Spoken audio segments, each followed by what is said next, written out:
আমরা ইউএস বাংলার সাথে কথা বলতেছি, নভর সাথে কথা বলতেছি। ইনশাআল্লাহ যদি প্রয়োজন হয় ফ্লাইট বুকিং করবো। বড় কথা হচ্ছে কি, আমাদের অন্যান্য কোনো ধরনের টিমদেরকে গোনার টাইম আমাদের নাই।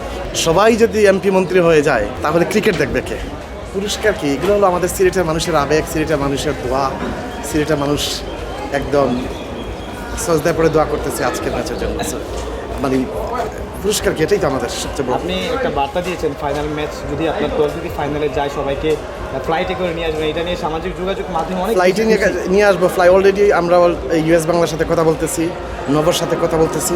ইনশাআল্লাহ যদি প্রয়োজন হয় ফ্লাইট বুকিং করবো। এরপরে হচ্ছে আমরা অন্যান্য যে বাস সার্ভিস আছে সেই বাস সার্ভিস আমরা পুরো সিলেটবাসীকে দিব ইনশাআল্লাহ। ফাইনালে কোনো চমক আছে কিনা, কোনো বিদেশি প্লেয়ার কিংবা? এটা সারপ্রাইজ, এটা বলতে নাই। এটা সিলেটের জন্য অনেক বড় কিছু কিনা যে প্রথমবার মানে যদি ফাইনালে যান চ্যাম্পিয়ন হওয়ার বিষয়টা?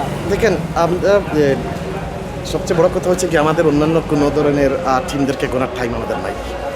আমরা হচ্ছে কি সিলেটি, আমরা একলাই একশো, ঠিক আছে? আর সিলেটের মানুষের দোয়া, শাহজালালের মাটির মানুষ আমরা যে অনেক আবেগী মানুষ, এবং আমরা সবাই ঐক্য। এবার কাপ নিয়ে আমরা সিলেটেই যাব।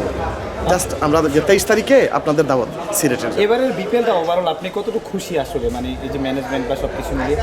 বিপিএল ভালোই, সব কিছু ঠিক আছে আর ওদেরকে খুশ করলাম আর সত্য কথা আসলে কিচ্ছু ঠিক নাই। ক্রিকেটের বাইরে একটু কথা বলি। হ্যাঁ। আপনি দেখলাম যে আপনি একটা অনেক কোটি টাকা, আপনি বলছিলেন কালকে একটা কথায় যে আপনি অনেক কোটি টাকার মালিক, কিন্তু আপনি ছেলে মেয়েদের জন্য যেভাবে বৃত্তির আয়োজন করছেন, এগুলো আসলে আপনি মানে খেলার বাইরেও কি এগুলো কি সবসময় করে থাকেন কিনা? আমি একজন সোশ্যাল ওয়ার্কার, এটাই হলো আমার সবচেয়ে বড় আইডেন্টিটি। আর সোশ্যাল ওয়ার্ক আমি পুরো ওয়ার্ল্ড ওয়াইড কাজ করি, শিশুদের নিয়ে কাজ করি, পাকিস্তানের মানুষের জন্য কাজ করতেছি, এটা সবাই জানে মোটামুটি। আমি যে ওয়ার্ল্ডের অনেক দেশ নিয়ে কাজ করি, এটা হচ্ছে আমার হবি বলতে পারো।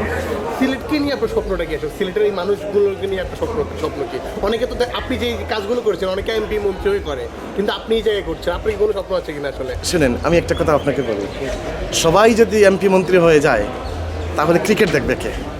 সবচেয়ে বড় যে জিনিসটা হচ্ছে, আমি সিলেটি, আমি আজকে যে এই ফাহিম হওয়ার পিছনেই পুরা সিলেটের মানুষের অবদান। তাদের ঋণ পরিশোধ করার জন্য আজকে এই মাঠে আসছি। আপনার দলের লাস্ট একটা বিষয়, আপনার দলে কোন ক্রিকেটারের খেলা সবচেয়ে বেশি ভালো? সবাই ভালো খেলতেছে।